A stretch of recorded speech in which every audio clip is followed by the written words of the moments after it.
Okay. Oh, hey there, everybody. We're live. We're on. He said we're live. I'm like, yeah, we're good because I heard it come up on the iPad here so I can take your questions. Hello, everybody, and welcome to the MMA Heat podcast. I am Karyn Bryant. What's up, everyone? Alan Jouban as well. So coming to you from Rona headquarters in Los Angeles. No, knock wood. We're not the Rona headquarters. We're staying safe here at home. Day 59 or something like that, Alan. I can't remember. Yeah. Listen, folks, this is a bonus episode. We had fights last night, UFC Jacksonville. We have UFC Florida on Saturday. So Alan and I figured we'd come together, do a little chatting right now about what happened last night and look ahead a little bit to Saturday. Obviously, we did a podcast earlier in the week. If you want to hear all of our thoughts on UFC 249, you can go and look at that one because there was a ton of talk about there. And of course, we'll be back on Monday as well because Saturday's card in Florida has a lot of action on it. Of course, that one is headlined by Alistair and Walt Harris. But we were at the VyStar Arena last night in Jacksonville. Alan, our main event went down. It was between Glover Teixeira and Anthony Lionheart Smith. Going into this fight, Glover was ranked number 8. Anthony was number 4. A lot of people on paper thought Anthony was going to have this fight. He had planned to submit Glover. Things did not go according to Anthony's plan. And in fact, Glover had quite a dominant night last night, Alan.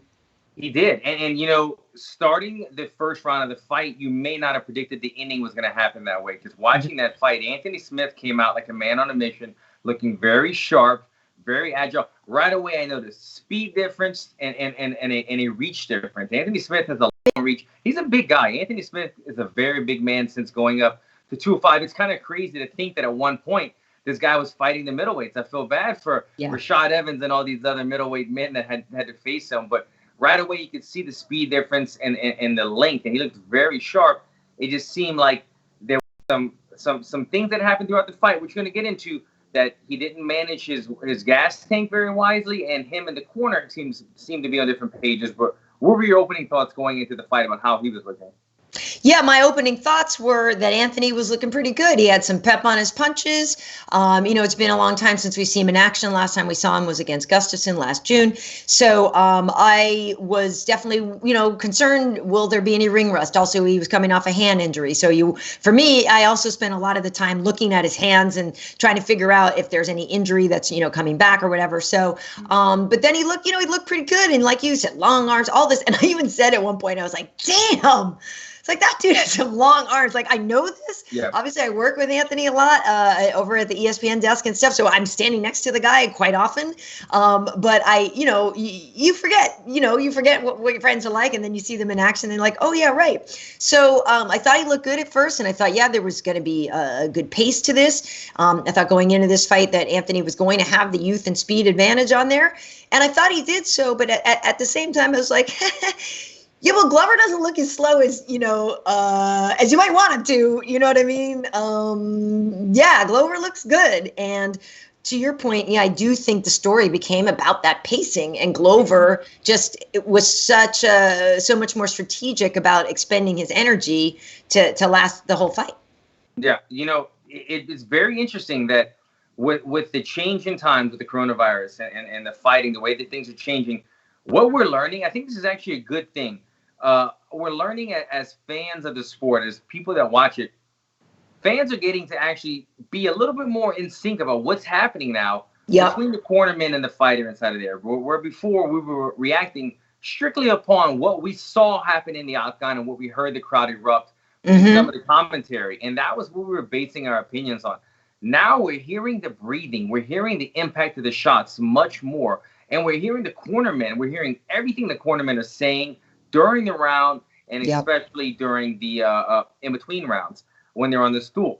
And now we're starting to it's playing a part. Before, I think of it somewhat like NASCAR. If you're watching NASCAR, to me, it's a bunch of cars going really fast in a circle. But if you can get inside the headset and hear the strategy and the game planning and all the technical things that what's going on, waiting for them to pull the trigger to make that pass, now that's what we're getting to see inside of MMA, with the UFC. So it's making it much more fun and kind of strategic. But with that said, it's exposing a lot of holes in people's games. We saw some of that in the Tony Ferguson fight, a little miscommunication, or maybe not miscommunication, but not handling things a certain way. The corner could have made some better adjustments, small things. And we're seeing that in this fight as well, where the corner and Anthony seem to kind of not be on different pages, Mm-hmm. but the audience is seeing the damage that Anthony is taking and that he's kind of looking for a way out. The corner saw it another way. And I want to give you the chance to talk on this as well, Karyn. I know you have your opinion on it, but I do want to say this. I felt the fight should have and could have been stopped the first time that he sort of kind of dropping Anthony. It was Glover's fault not getting him out of there sooner because he seemed to be hunting for the submission. I don't know why. And they asked him about that after, and he said, no, I'm just looking to finish a fight. But there were so many instances where if he would have rained down 10 punches and looked the referee dead in the eye, know the referee would have stopped it. So I don't know why Glover was unaware of that. But the corner of Anthony Smith, they know what type of fighter he is, and they know that he can come back and he's comfortable in those positions because he was in that position for 25 minutes with John Jones on his back, kind of balled up, maneuvering around the shots. But when he comes back and he's getting that busted up and he's not getting any better, you have to start thinking about the safety. And I'm surprised, even though they know their fighter better than we do, that they didn't think about just the well-being of him to live and fight another day. But what were your thoughts initially on it? Yeah, it should have been stopped sooner. Yeah. Especially it's especially rough.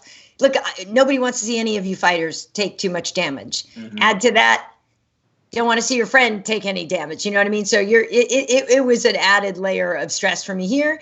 And all the things you said about Anthony, knowing how tough he is and everything, like there's a real part of me that's like, yeah, don't stop it too soon because Anthony will find a way out of this. Yeah. But there were parts where I thought it looked like he was ready to be done with the fight.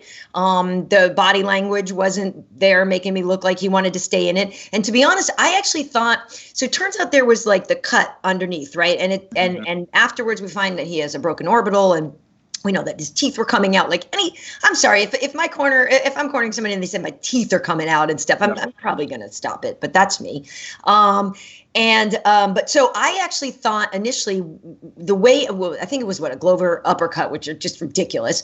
And I initially had thought that something had happened to Anthony's nose, right? So I thought maybe his nose had gotten broken and smashed. And so then when Glover kept putting the hurt on him, and then even at one point he was going for a submission and it almost looked like, he was just, the face was getting grinded in there. And I started kind of stressing out because I thought it was the nose, right? So I'm thinking, okay, Anthony can't breathe. I'm thinking bones going in. Like I started kind of stressing out a lot, thinking it was a nasal injury. And then it was almost like, oh, it's not his nose. It's just that, oh, it's fine. And then, oh, no, wait, that's a crappy injury as well. So I started to just really get concerned for his safety and his health. And to your point too, like, how come it wasn't stopped sooner?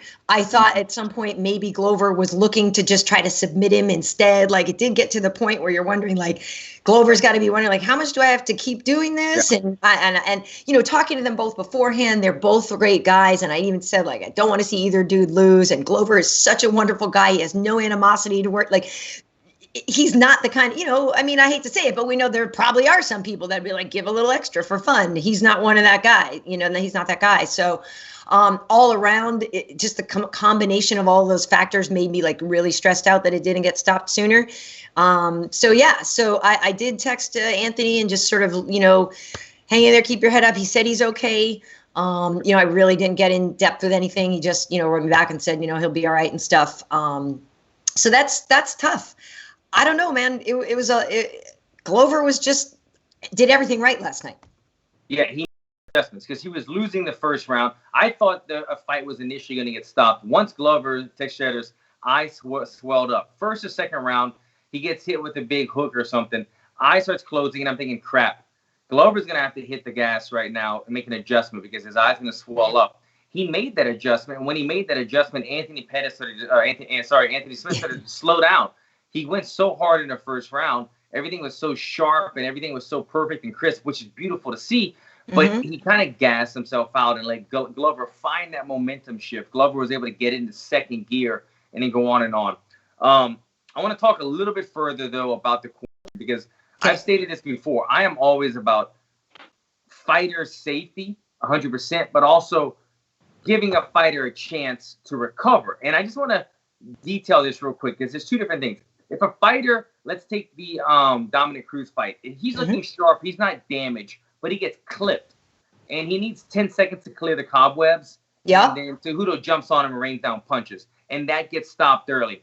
I'm not saying that's a robbery, but I am saying let the fighter have a chance to recover if he's trying to get up. And that was also 2 seconds left in that round. Right. So that's a totally different story. Letting somebody recover from getting their memory jogged from a good strike is different. When somebody is taking repetitive damage and they're getting deeper and deeper into the hole, as we saw Tony Ferguson last weekend, as we saw Anthony Smith in this fight, then it's time for the corner to start saying, let's save them. Let's save them from taking 200 excess punches that he doesn't need to take. And when you break a hand or a limb, I've broken my hand in a fight and my foot in 3 fights. So I've fought with 4 broken bones. And I've been able to win every one of those fights because it's a limb. You go back to the corner, I say, look, my hand's broken. They say, don't worry about it. You've got 7 other limbs. Use your elbow. And so they keep you motivated. They keep you winning is at all costs. I love that.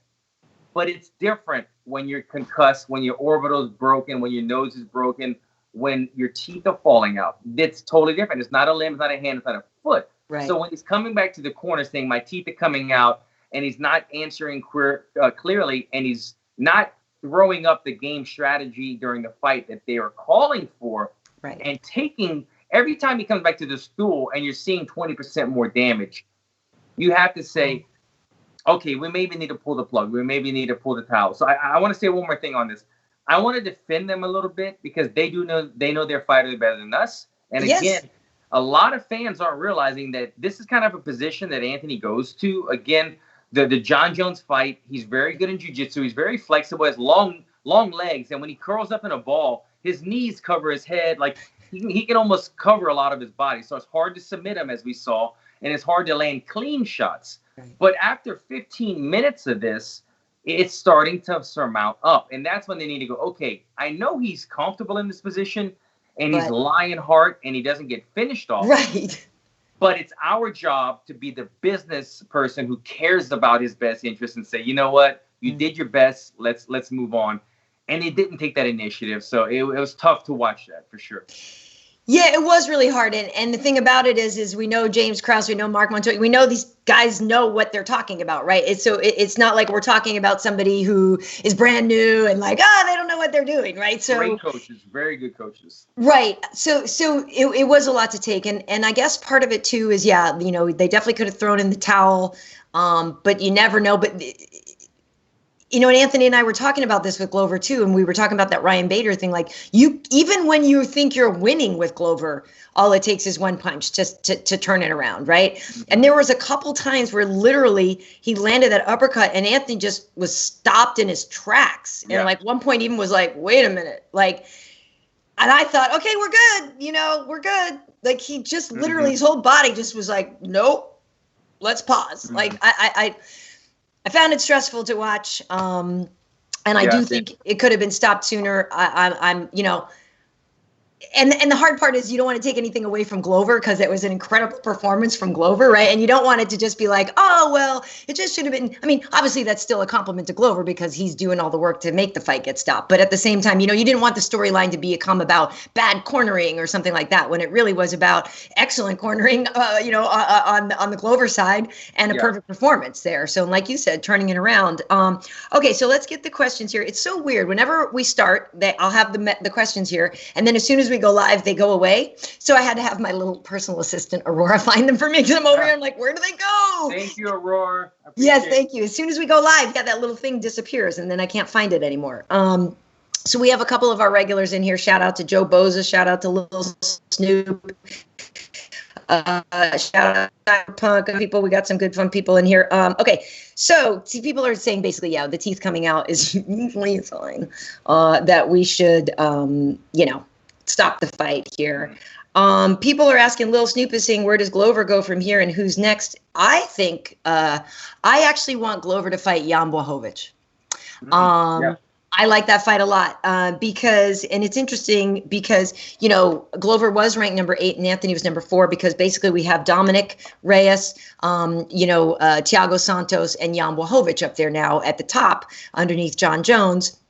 Thiago Santos had his chance. He's on the recovery. Dominic had his chance.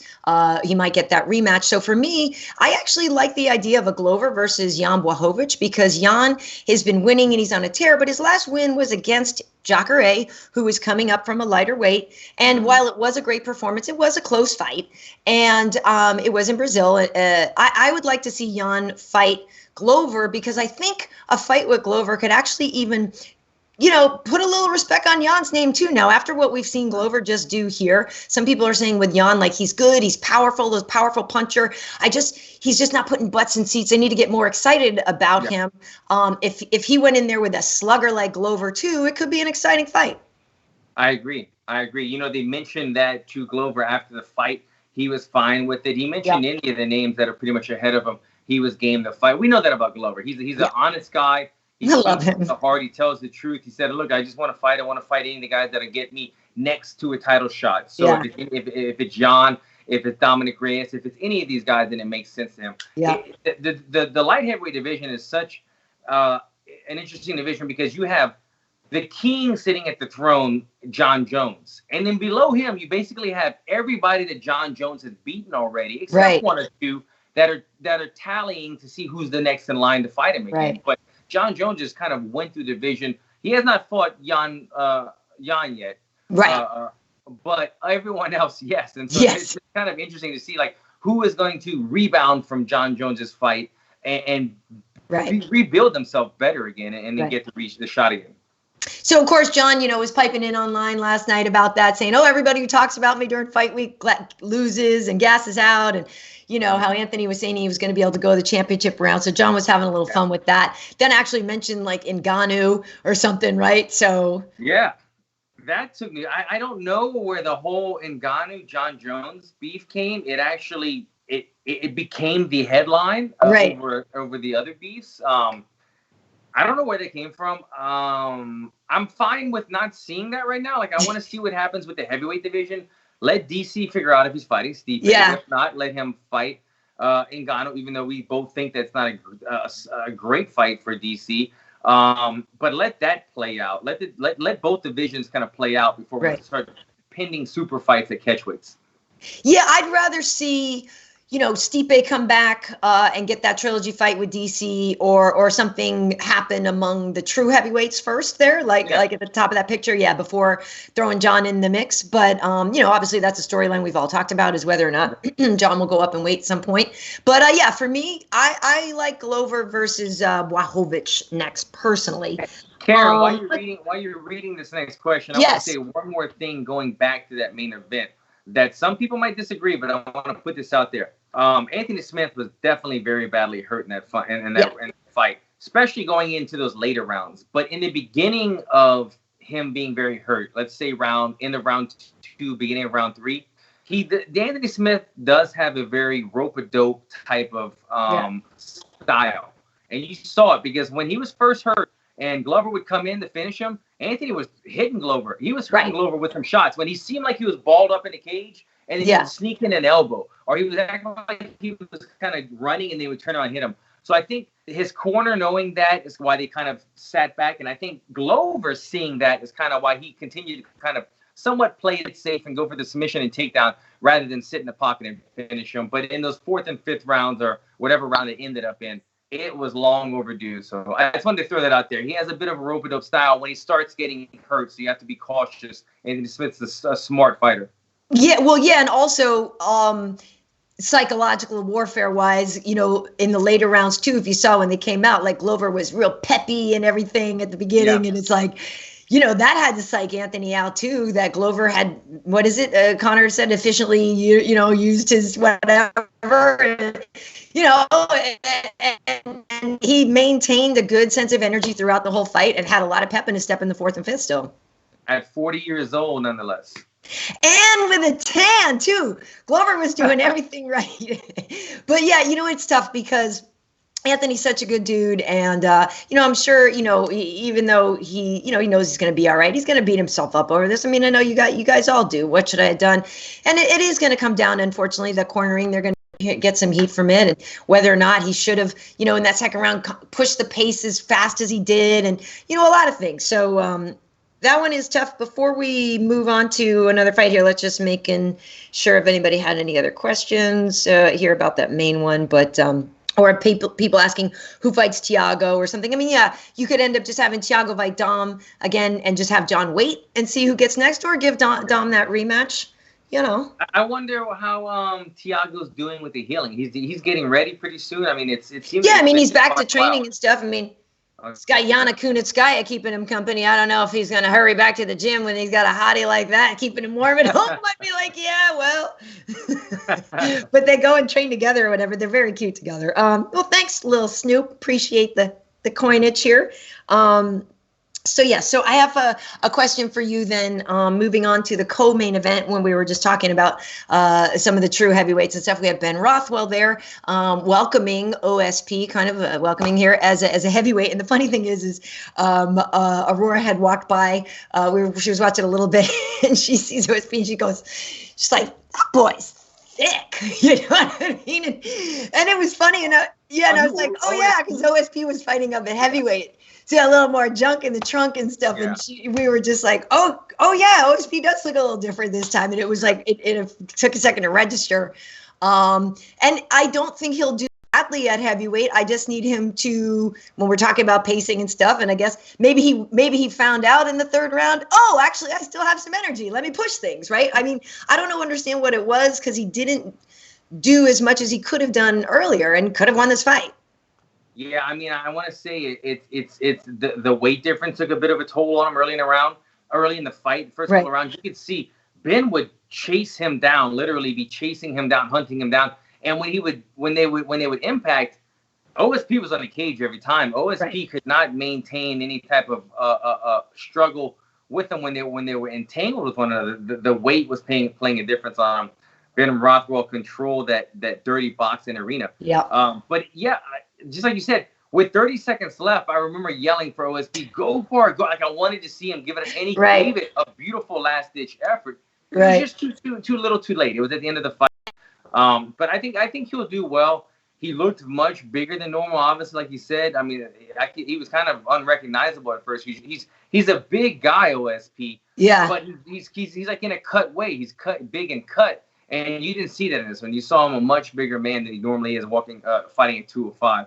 But I think it's tough to go in there against a guy like Ben Rothwell, because Ben is a enormous man. He's a very big body, and I don't think OSP was ready for that. I think one of the smaller heavyweights would be maybe a better step in their introduction to the heavyweight division. Mm-hmm. And also, Rothwell is just so awkward. Like it's weird too. Like even for a normal heavyweight who's used to fighting in that weight, like you get in there with Ben and he's just so awkward. And everybody always talks about like he doesn't do things the way you expect him to do it. So fighting Ben Rothwell is weird because he doesn't throw a punch from where he's supposed to throw a punch. And so if you add that unconventionality with the extra weight going around and all this, and like you said, like there was a lot of time OSP was kind of trotting around and like resetting here for a second and.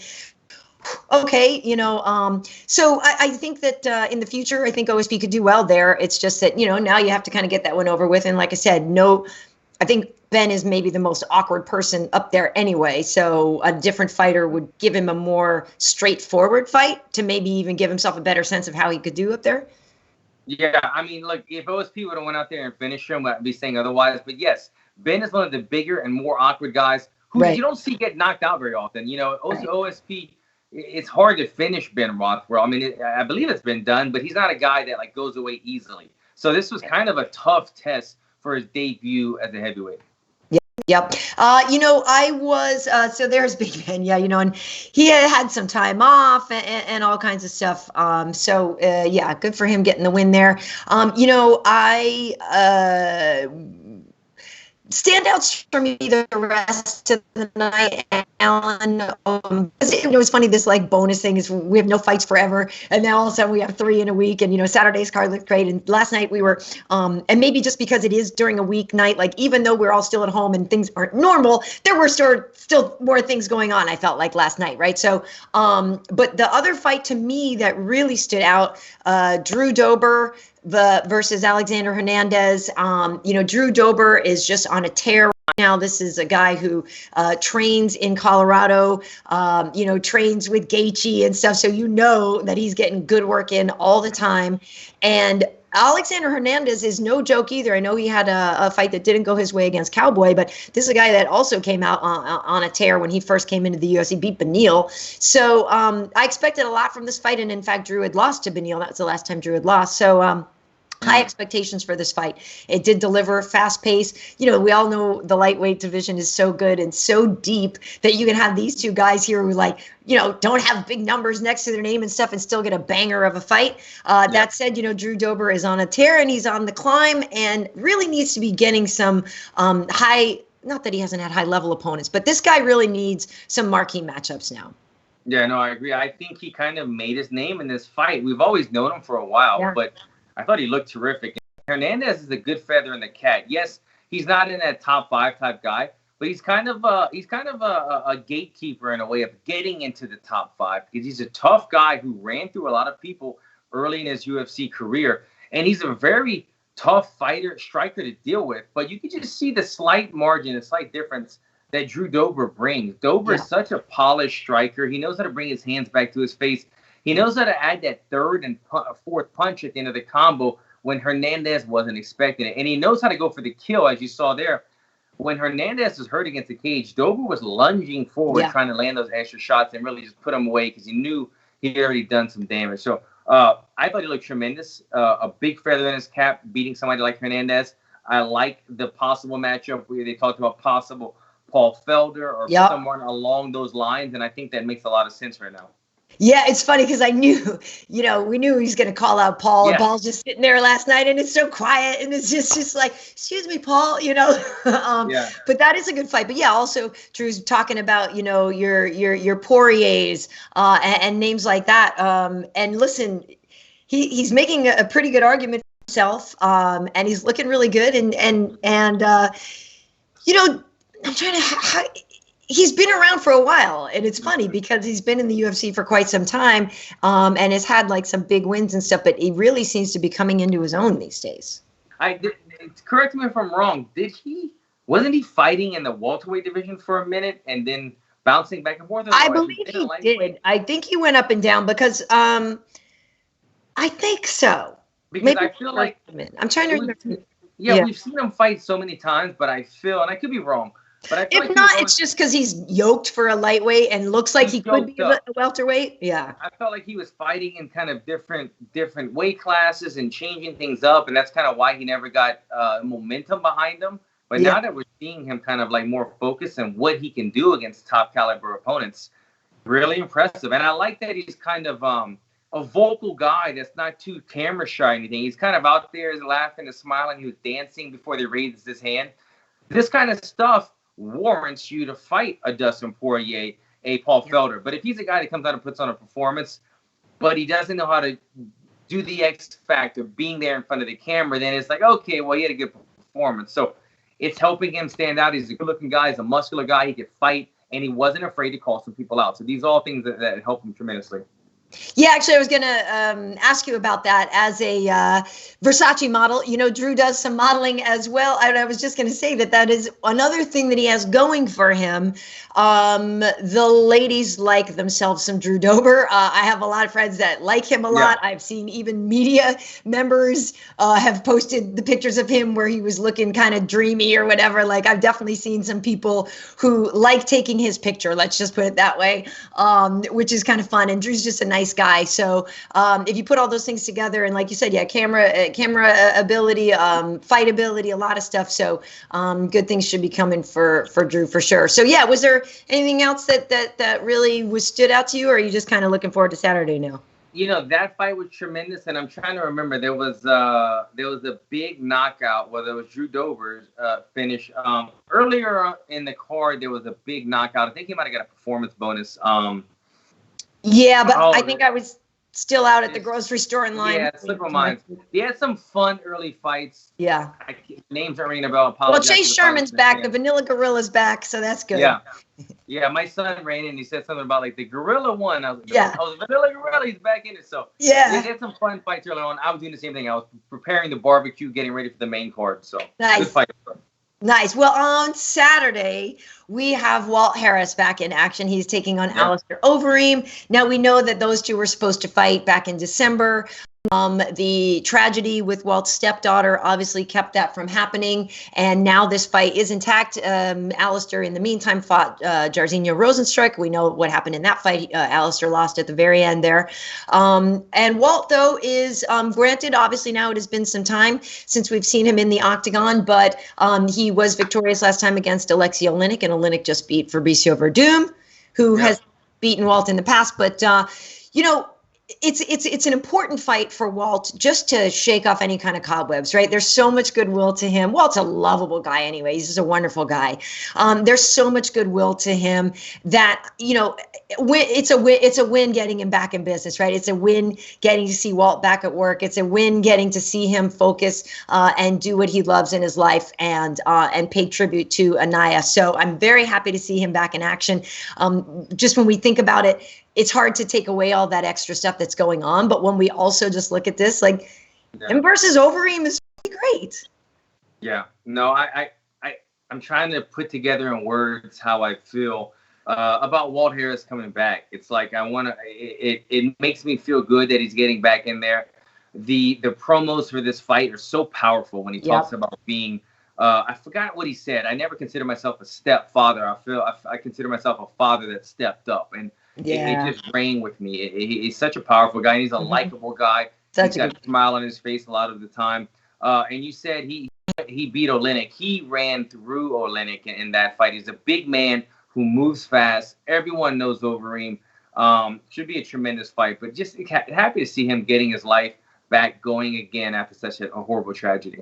Yeah, and it's hard, right? Because, and I'm imagining too, it's, you know, we were trying to talk and then we were just playing phone tag, and then I believe they were all driving because his teammate Eric Anders is fighting as well. And I saw some posts that their coach Chris had shared the other day, and they looked like they were all like in a Winnebago driving from Alabama to Florida. So that's probably hilarious. But yeah, and it's weird, right? Because we want to tell Walt's story, and you want to tell this great story of triumph and everything, but at the same time, it's the most horrible story, right? And so it's so hard to honor everybody and the whole story and tell the truth of it all without it becoming too maudlin and depressing. And it's a lot to take in and process. And I'm sure, you know, when they're calling the fight, the guys will do a great job with it. But it's just, I'm just happy to have Walt back. I hope that this is, you know, the beginning of him getting a quote unquote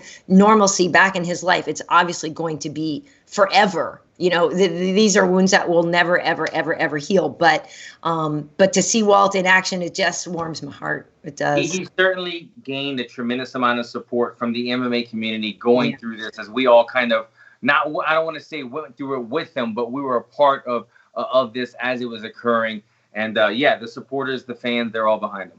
Yep. So it's weird though, right? So if you're Alistair, you're like, well, do I want to beat this dude right now? Like, it kind of sucks to be Alistair in a crappy position in a way.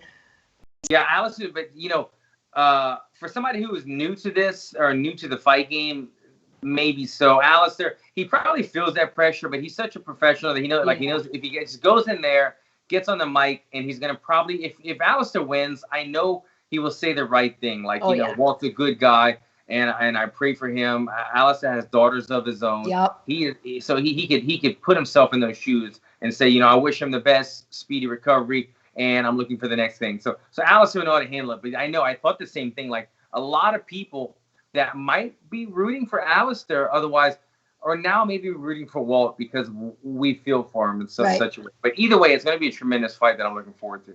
Yeah, I agree. Alistair is a class act on the microphone. The man has seen and done it all. So, and he said, with children of his own, I'm sure his heart really does go out. And so that will be a great one. You know, in the co-main event, Angela Hill, Claudia Gadelha. I talked to Angela the other day, so we have an interview She's so fun. She's so spunky. Met her obviously when she was on The Ultimate Fighter, and this woman was thrown to the wolves in the UFC really quickly. Got a tough record because, she just had real tough fights, but went over to Invicta, became a champion, came back to the UFC, and this is the woman who is literally the first person that they call, it seems so anyway, when a strawweight fight falls out. And stays ready so she doesn't have to get ready. This is a massive opportunity for her. She's just been on a tear. That was Luma Lukbunmi that she beat there. And it's a big step up. Claudia Gadelha, well, I don't want to say a big step up because she's already faced people who were champions, right? She's already faced Andrade. She's already faced Rose. But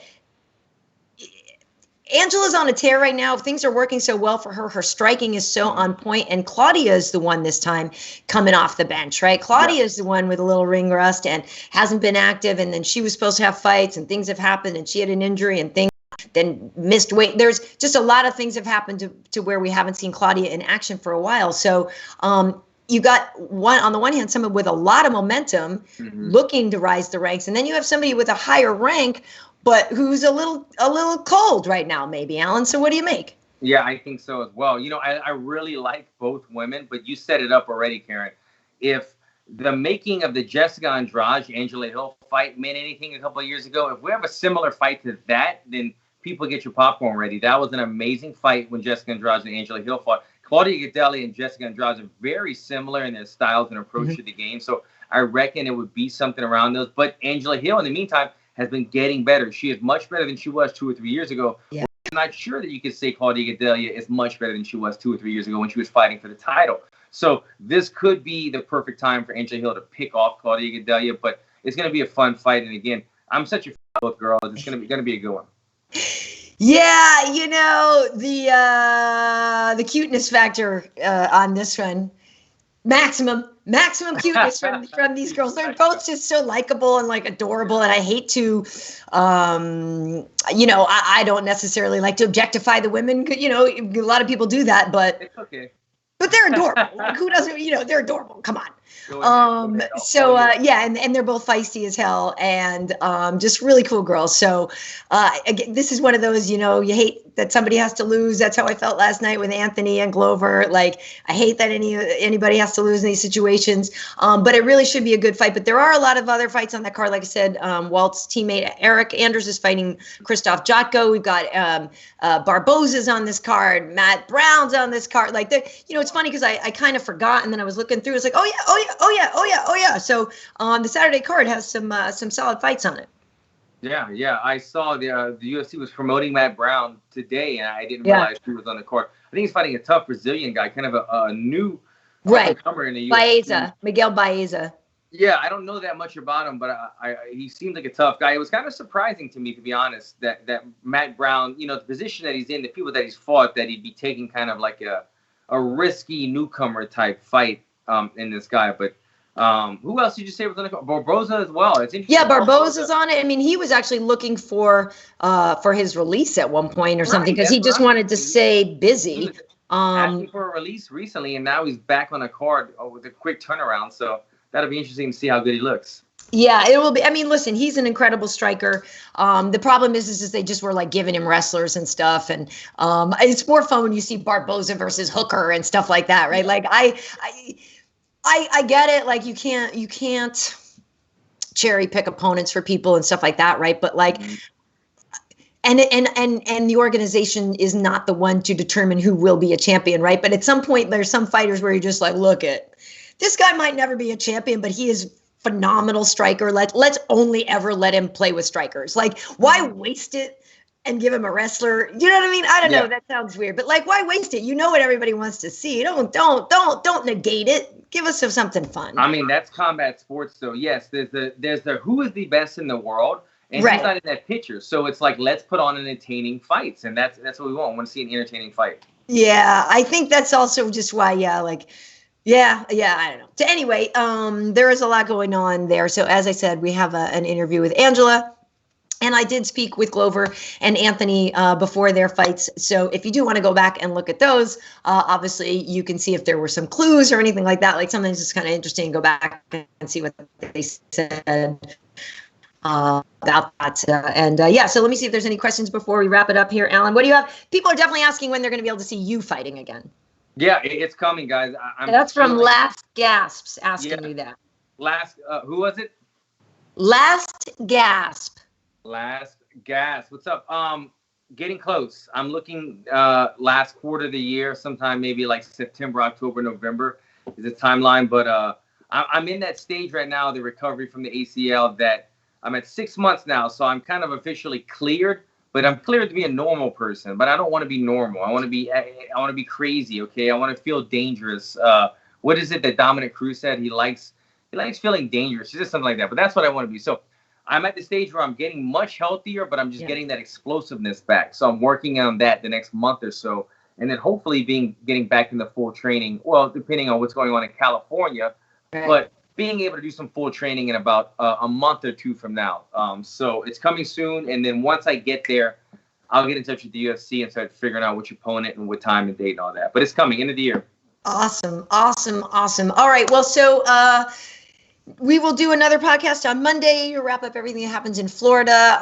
Sunday night, I believe Megan will be home in time for us to do a Killing Even More. There's only 3 episodes of Killing Eve left. It sucks. So that means only 3 more Killing Even Mores, but that will be Sunday night. I believe we'll be able to do it live, hopefully. But yeah, otherwise, Alan, just we here in California, you just kind of tipped your hat to this one. Not sure when things are opening up. I know a lot of states are a little bit more open already. And, here they're kind of keeping some restriction lockdowns a little bit longer, asking people to wear face masks out all the time. I don't have a problem with that. I don't think it's a big deal. Some people kind of really freak out about wearing a face mask. Like they're freaked out that things aren't open. And then when they're open, they're freaked out about wearing the mask. So I don't know. Just try to be a good citizen, people. Just it's not that hard. I don't think it's that hard, but whatever. I'll agree with that. All right. Well, so on social media, you can follow Wade, Wadeeck. He produces the show. You can follow him on Twitter and Instagram.